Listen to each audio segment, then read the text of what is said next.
All right. Good morning, everybody. Today is Daf Ayin Vav. Ayin Vav in Mesachas Pesachim. Basically, today's like a Chulin day. We're going to feel like we're learning for our smicha. All right. We're going to be talking about Taruvas and sort of Basar B'chalav together. So let's see what's going on in the Mishnah. We left off on the Mishnah Ayin Hey with Beis at the bottom. Second wide line towards the bottom of Ayin Hey. It says over there, Noga b'charso shel tanur yiklaf es mekaymo. Says the Mishnah that if the carbon pesach touched the side of the oven, then you have to go ahead and basically cut off the area that it touched it. Why is that? Because the side of the oven is very hot, and basically if the side was touching the carbon pesach, so therefore the carbon pesach was not getting heated up, roasting from the fire. It was getting heated from the contact with the earthenware vessel or the earthenware oven. So therefore, you have to go ahead and peel away and cut away that area that it came in contact with, because that part is not tzliyesh. Similarly, and we're going to explain this case in the Gemara. So nata merotva al cheres, if some of the gravy dripped off of the Karban Pesach onto the earthenware, the chazer alav, and then it splattered back on it. We're still going to see basically that gravy now is heated up, perhaps from the oven. Heated up from the oven, and then it returns back onto the Karban Pesach. So once again, he tells Makami, you should go ahead and remove that area, because that area is considered to be heated by something else. And not similarly, if you had some of the Karban Pesach drip on flour, so yikvot says Makami. So that area, that flour, is now basically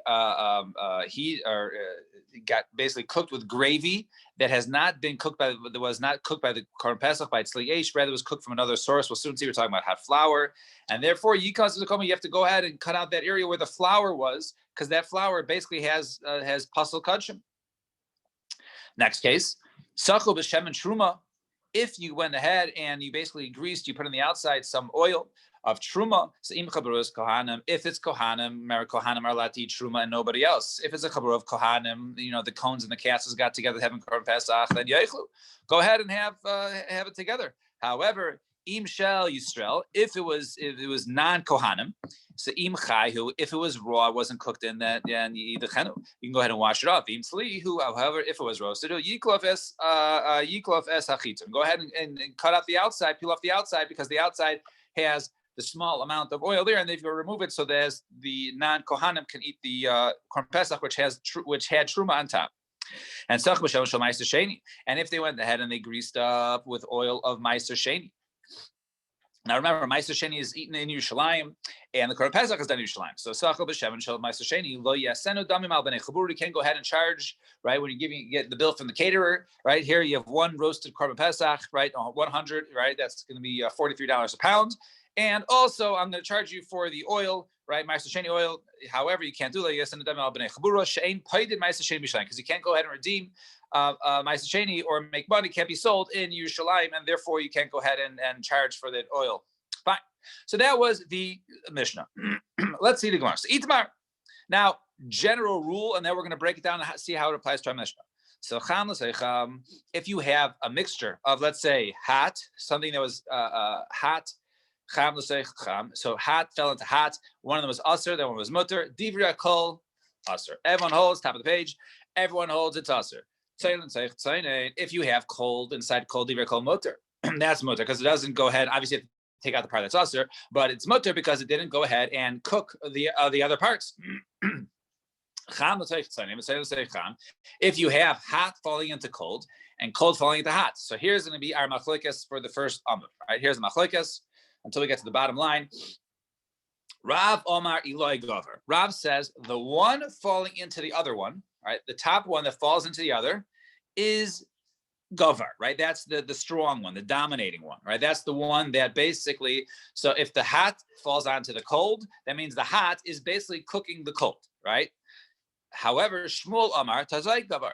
Shmuel says the bottom one is the strong one. So you have something falling into a pot, the hot falls into the pot, but the pot is cold and the hot falling in. Therefore, the hot is not heating up the cold. Rather, the cold is just cooling off the hot, and the cold doesn't absorb from the top one, all right? Now, we more or less hold like Shmuel when it comes to this case, But basically, Shmuel holds the bottom one, the pot that it falls into is the dominating one, and Rav holds the one that falls in. Now, let's see how it applies to three cases in our Mishnah. It becomes sort of repetitive. So let's see. So Tanan, right? You always tell it in terms of the Gemara. It's longer Gemara, but it's very short Rashis. So usually, right, that means there's a good flow in the Gemara. So let's see. So Tanan. The case of the Mishnah, the first one, if you had some of the gravy that dripped off of the Karban Pesach onto the cheres, onto the earthenware oven, then it basically splatters off that and bounces back onto it. So we say you have to go ahead and remove that area, right? Remove the area where the splatter came back onto the Karban Pesach from making contact with the oven. Why is that? Now, we think we're talking about where the oven is cold. So I understand according to Rav, who says the top one is the dominating one, therefore because they have to go to remove it. Why? The Azil Reitev Marteach. Now remember, we're going to use this concept for the next two cases, so let's pay attention, right? So the Azil Reitev Maratach Leila Cheres. The Hader Cheres Maratech Leila Rotev. Basically, what's happening? The top one is the dominant one according to Rav. So the gravy, which is hot, is coming onto the cold oven. So therefore, that heats up the oven. All right, it's cooking the oven. Right now, once it cooks the oven is hot now, and the other then the hadar cheres martech lerotev, and then the oven, since it's hot now, that heats up that. Its heat from the oven is now back, and like it bounces back onto the rotev, onto the sauce of the gravy. And then when that rotev is now going back, when that gravy is now going back on the Karban Pesach, therefore the Karban Pesach is now being heated up from the gravy and from the heat of the earthenware, from the cheres. The Torah says you have to go ahead and cook it from roasted fire. You can't cook it for anything else, i.e., from the oven. So according to Rav, it makes sense why you have to go ahead and peel it away. But according to Shmuel, who holds the bottom thing that which is falling onto is the strong one. When the hot gravy falls onto the cold stove, right? It's not heating up the stove, where now the stove in return is heating back up the gravy, and the gravy goes onto the Karban Pesach. We say the bottom one is the dominant one. So when the hot gravy falls onto the stove, that's it. The stove is not getting heated up anymore in return, i.e., it's not going to heat up the sauce or the rotev, right? That's going back onto the Karban Pesach. It's a problem. So Cheres came in the tzayna rotev. Why have to go ahead and peel it away? So Gemara gives the answer. Kedamar Rabbi Yirmiyah or Shmuel. Rabbi Yirmiyah says Shmuel, in terms of the next case of the Mishnah, he's going to give this answer, right? Preview, right? Besolas retachas.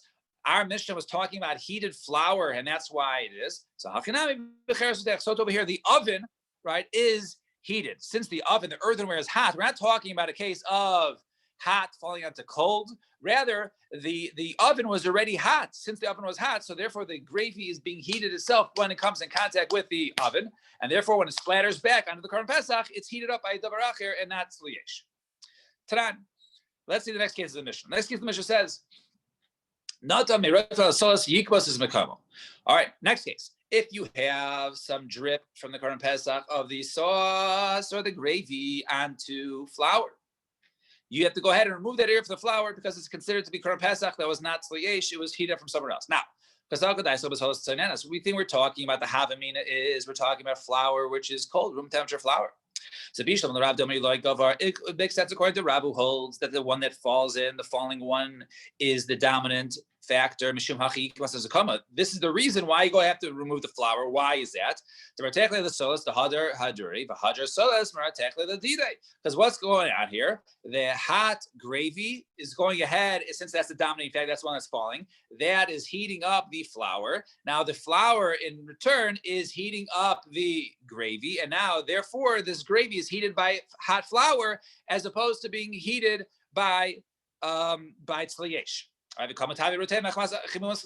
therefore this rotev is being heated up from the heated flour, right? And therefore the Torah says you have to use tzliyesh, not davar acher.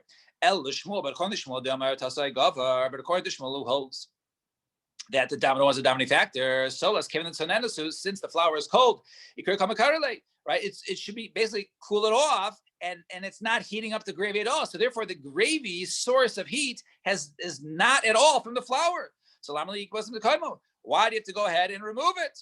So skip the parentheses. Rabbi Yomi, Amar Shmuel, b'seiles v'tachas tanan. Right, as we just saw earlier. Actually, v'tachas. We're talking about a case of when the flour was heated. Right, the flour was heated, and therefore it's not the fact that yes, the bottom one is the dominant factor according to Shmuel, but it's falling onto the heated source, and therefore the gravy is getting heated up from the flour, and therefore it's heated from a different source, not sliation.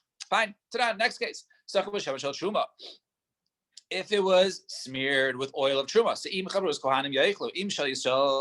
if it was of kohanim, then they can go ahead and they can eat it, right? No problem. Truma, everyone enjoy your truma, right? They're tower. And however, if they were not kohanim, they're Yisrael levim. Im chayu, if it was basically still raw, you can go ahead and wash it off. Im slihu, if however, if it's roasted in there, then you should go ahead and remove it. So Bishlam the Rav Dilmar Eloi Gover. I understand according to Rav, you have to go ahead and peel it off. Right? It makes sense why you have to go ahead and only and tear it out. Mishum delight saying it, right? Because the top is cold too, and therefore, right, the top one is not right.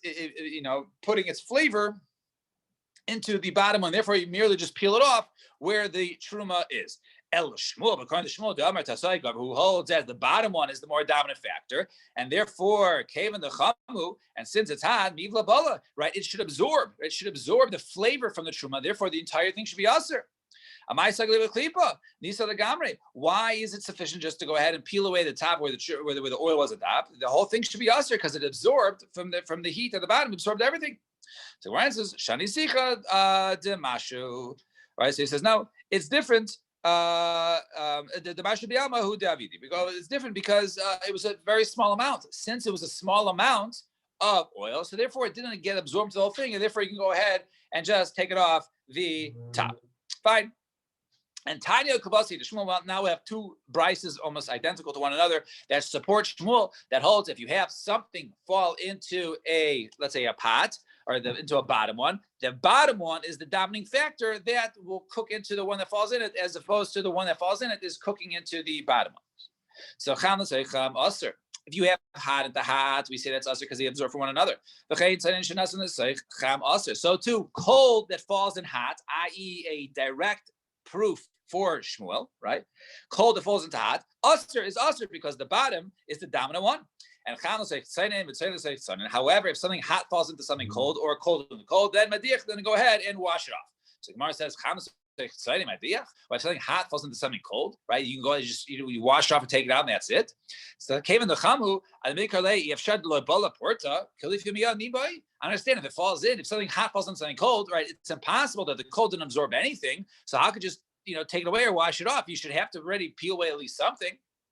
Rather say this: if hot falls into cold, right, then you have to go ahead and peel it off where the area was. And citing the same claim, but if it's cold into cold, then there is no absorbing, and then the mediach can go ahead and wash it. And Tani Dech, we have another abraisa, almost identical. If you have hot gravy fall into hot milk, or you have, let's say, cold gravy, right, that fell into something hot, right, then it's Aser because the bottom one is the dominant one, i.e. complete source for proof for Shmuel. And however,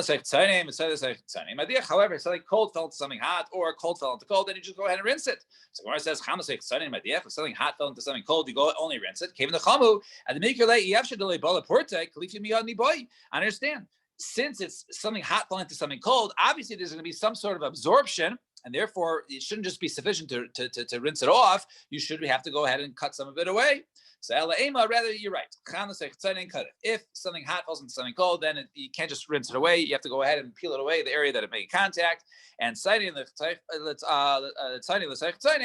if something is cold within cold, then you can merely go ahead and rinse it off.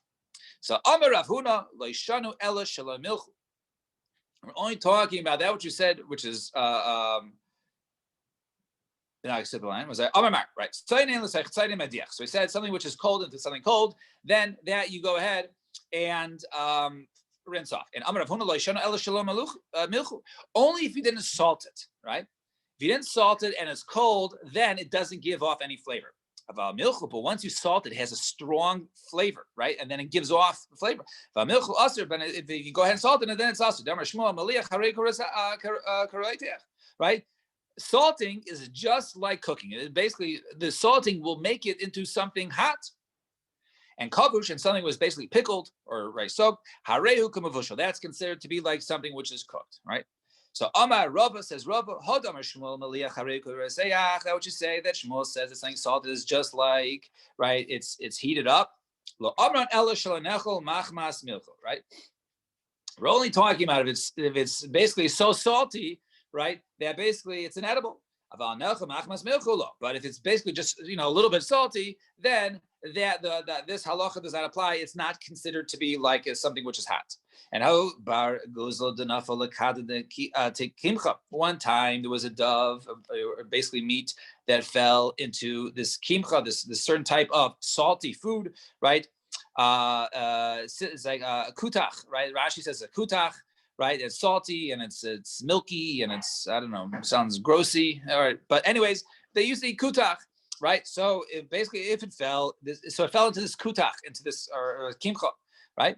So and Shaya Rav Chinina B'rei Derava, and Rav Chinina B'rei Derava mi Parshrunya, he said it's mutter. He said even though the dove fell inside this kimcha, it is mutter. Right? It didn't go ahead and give the flavor. Now, Amar Rav, man chachil mishrei milcha kiha ilav Rav Chinina B'rei the Rav Parshana Gav Rabbahu. Right? Who else could have been matir such a case except for such a great Rav as Rav Chinina B'rei the Rav? Why? What's the big chiddush? So Amar Lecha ki, because he would say to you, ki Amar Shmuel. When did Shmuel say malech hareu karoiseach? When did Shmuel say if something salted, i.e. this kimcha, right?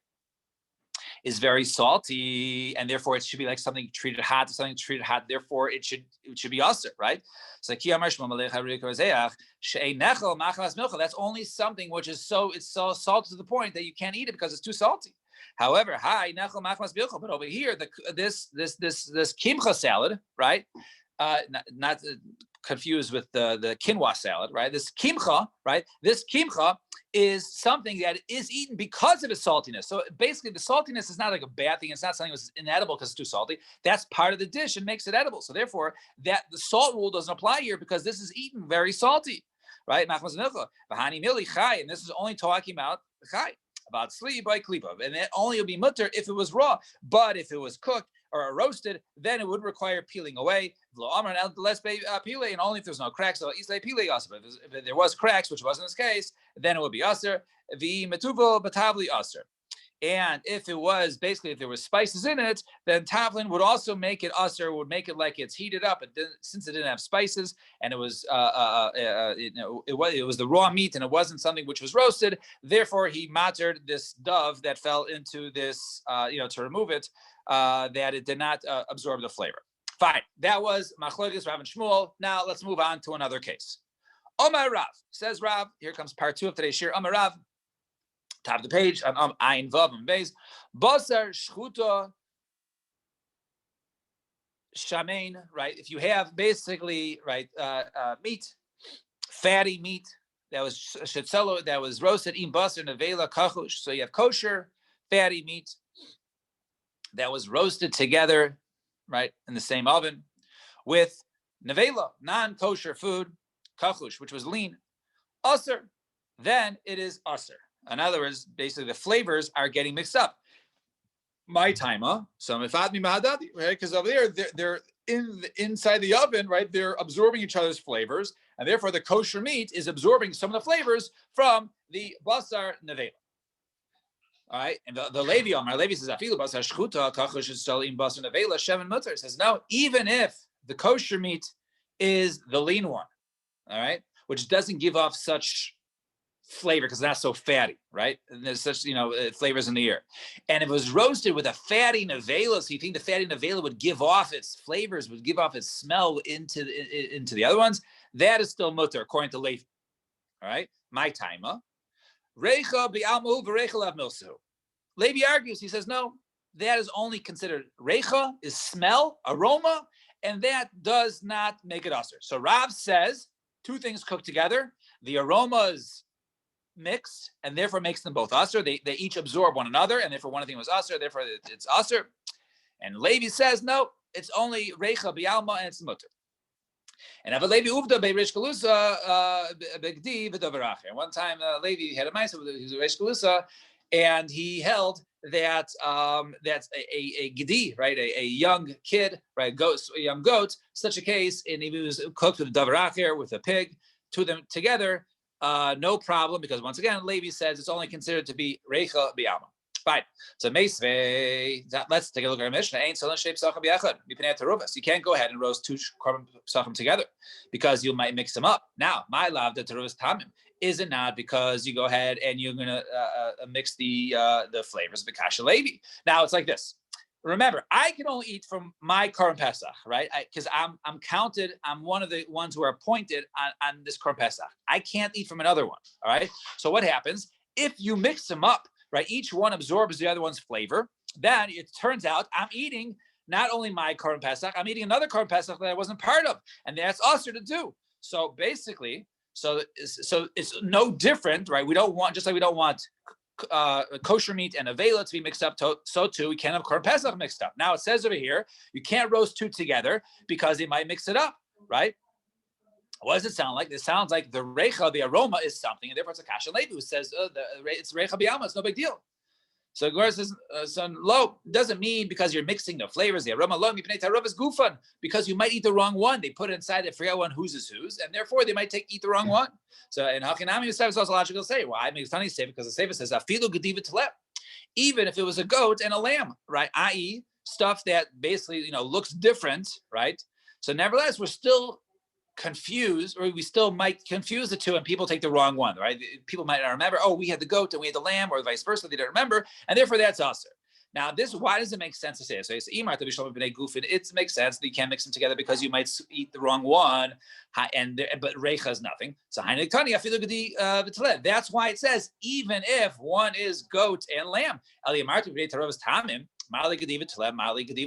But if you say no, the whole issue is mixing up aromas and mixing up the flavoring in the air. What does it make a difference if one is a lamb or one is a goat? Right? It's the same thing. It's always mixing. It shouldn't make a difference once it's cooking and it's roasting. Right? So then the aromas go around. It doesn't make a difference what if the animals are the same or same species or not. So therefore, it makes sense that the chiddush over there is you can't do it because they might eat the wrong ones, but nothing to do with the flavors. So elamai. So you're going to say al karcha mipnei taros gufan hu daser about taros ta'am shari. If that's the case, so what are you going to say? You're going to say that mixing flavoring is okay. It's just we don't want to eat the wrong one. There is no mixing of flavors, right? It's nothing. So let me to the Rav. If that's the case, it's a kasha and Rav, because according to Rav, right, he holds that reicha bialma is considered to be something which is usher. You can't go to roast them together because the aromas will be absorb one another. So I'm Rabbi Yirmiyah hacham askinan kegoyin shetzelo b'shtei kederos. We're talking about no. Right, so he says that's not a kasha because there is no chashash of the aroma because each one is basically being cooked in its own pot. So is their own pot? Excuse me, are we talking about korban pesach which get roasted? There's no pots here. So rather, we're talking about there. It was like each one was cooked in their own kedera, i.e., it was roasted, and the coals were basically set around it, like they're almost like covered, right? Inside the oven together. But Haki Kamas means to say, you can't go ahead and roast two korban pesach on the same or together because of the tarovis, the my tarovis. Tarovis tamim, it doesn't mean the tarovis of flavoring. So where says no, afilu kain state kaderos, even if it's like being two pots, the lack of tarovis tamim, because now basically maybe there's a wall of coal in between. Nevertheless, there is no mixing of flavors. Nevertheless, it's usher because you might switch it around. You might forget which one was yours, and therefore, or you might not be able to tell the difference after they completely roast, and therefore it's usher. Fine.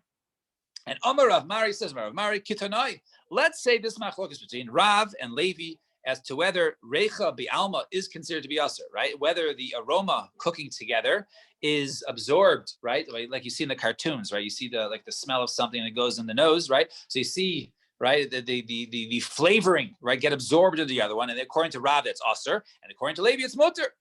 So let's say the Machlokes tonight. And Haray de Pas Chama, if one who goes ahead and takes like a warm bread or hot bread, and he puts it and puts it upon truma, right? So now the bread is absorbing truma. Now truma is only mutter by a kohen. So Rabbi Meir says also for a non-kohen to go ahead and eat it. Why? Because since the warm bread absorbed the flavoring of the truma. Rabbi Yehuda says mutter. If Rabbi Yosi matter b'shal chitin, Rabbi b'shal sarin. Rabbi Meir says no. If it was wheat doesn't really absorb, but barley absorbs, and therefore a non-kohen cannot go ahead and eat the barley bread. Because the barley absorbs it. Now, my laugh tonight isn't what's the whole thing of here is machlekes. Basically, does the aroma of the wine go up into the other one? So the Ma'aser of Recha Lav Milsi, that according to Rabbi Huda says it's mutter, holds that the Recha, right, this aroma is nothing, right? And Ma'aser of Recha Milsi, the other one says no, it is us according to Rabbi Meir, and even according to Rabbi Yosi, right? That they all is usher. So, and the Levi Vade tonight, according to Levi, this is the for sure the machlekes. The Rav name it tonight, and maybe even according to Rav, this is machlekes here. In other words, according to Rav, who holds that everybody holds the aroma is mutter. So how, if you hold the aroma is mutter, how could Rabbi Yehuda matir? So maybe Rabbi Yehuda matir said it just doesn't absorb warm bread doesn't absorb the aroma from the wine from the barrel. So Rav would say no. Tekuli ama recha milsi. Everyone really holds the aroma is considered something. Talavi Tamar Law, wasn't this Bryce explained? Amar Rabbi Chana, Amar Rabbi Shlokish, the pas chama, the chavis psucha, divra kol aser. If we're talking about the warm bread and we're talking about an open barrel, everyone holds his aser because it gets the aroma. The pas the chavis megufa. If we're talking about cold bread and a barrel that was basically closed, so divra kol mutter. Everyone holds the mutter because it doesn't absorb. So lo'inechlu wetzes machlokas over there between Rabbi Meir, Rabbi Huda, and Rabbi Yosi. Lo'inechlu ela pas chama v'chavis chasuma, or pas tzenenes v'chavis psucha. They only argue the case of warm bread and basically a sealed barrel, or an open barrel and cold bread. Nami, right? So over here, kapas chama v'chavis psucha dami. And over here, so too in the case of we're talking about roasting two psachim together is considered to be like warm bread and an open barrel, and therefore, in such a case, is considered to be usher because they absorb from one another, and that was the case of divrei koli. And finally, before the Mishnah, actually, I plan to get to the top of the next page. So Tani Rav Kahana Bered Rav Chinana Sabos. He taught pas shafa im tzli ketaner usher lecha bekuthna. Any bread that was baked in an oven, right, that was roasting meat in it, is usher to eat with kutach, right? We said kutach is this type of a dairy dip, and therefore it's considered basically to be fleishiks, and therefore, since it absorbs the meat in it, you can't go ahead and have it with a dairy dip. And how binisa ditavi bahadi bisra, there was a certain fish that was roasted together with in the same oven as meat. And Asarava mi parazinka de michle bekutcha. He says, no, you can't go ahead and have that fish with kutach because the fish absorbs some of the meat, and therefore you can't have the fish. Now you can't have it with a dairy dip because it has some meat. And Mar Baravashi Amar Afilu b'milcha nami asur. Even go ahead and having it with salt is also asur. Why is that? Mishum nekashi the recha. Some say it's because of I guess because it has the fish has the meat in it. You shouldn't have a salt because that's bad for your breath. Kashi the recha. Well, the davar acher, and also for davar acher, as Rashi says, which is tzaras. Fine. Let's do another Naya Mishnah just real quick. You know what? Yeah, let's do. Let's stop here. We'll stop here today. So Sunday morning, Mitzvah Shem, 7:00. We will pick up from here, and everyone have a wonderful Shabbos and stay warm. Shkoyach.